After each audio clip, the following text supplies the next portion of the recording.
What's going on, guys? Don Ross with REI Automation Squad and bestdamnsalescrm.com, talking on having a sales process and systematizing it as well today. So, got a version of a CRM up here. This one specifically is on buying direct real estate from the sellers or the owners.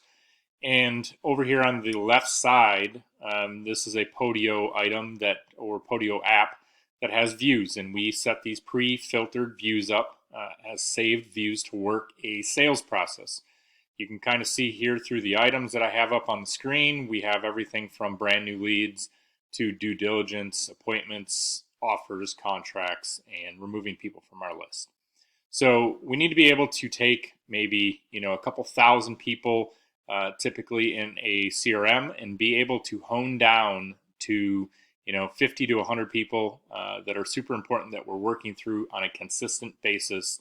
And if we're able to work a sales process consistently, they'll raise their hands when it's time that they're ready and that our solution meets the requirements that they need at that point in time. So over on the left side here, you're working through that sales process by these pre-filtered views that create your sales funnel. So you can kind of see as I scroll through this, it's got those different views. Now, I would recommend that you actually start your mornings working your sales process from the top of the funnel or closest to revenue coming in. So this right here would be something that's under contract that we're working to get it closed and have revenue come through the door.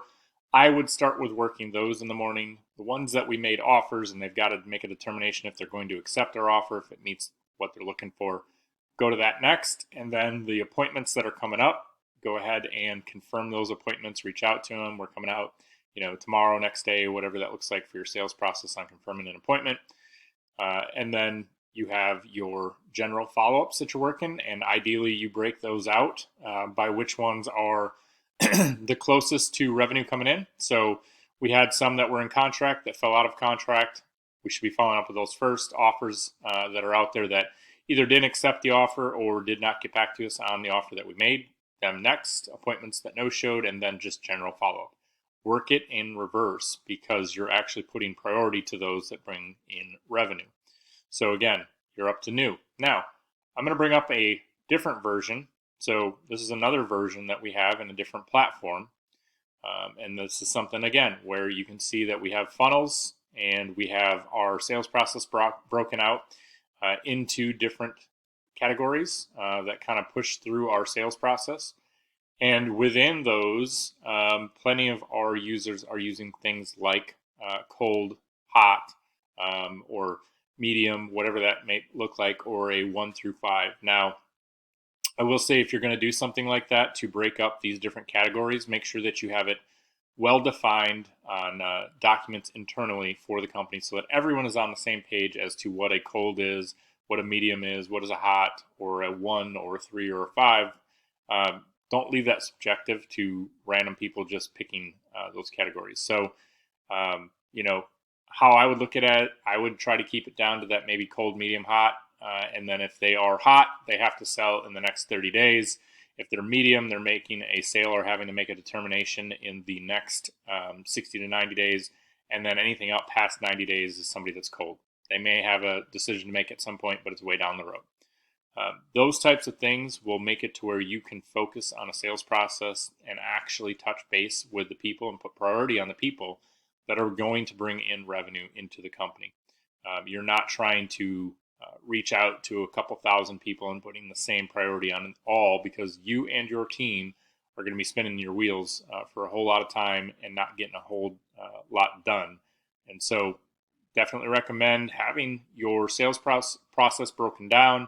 If that's something that you're having difficulty figuring out, it is something that we could talk about, some type of consultation. Reach out to us, either reiautomationsquad.com or bestdamnsalescrm.com. Both have a chat feature on the bottom right.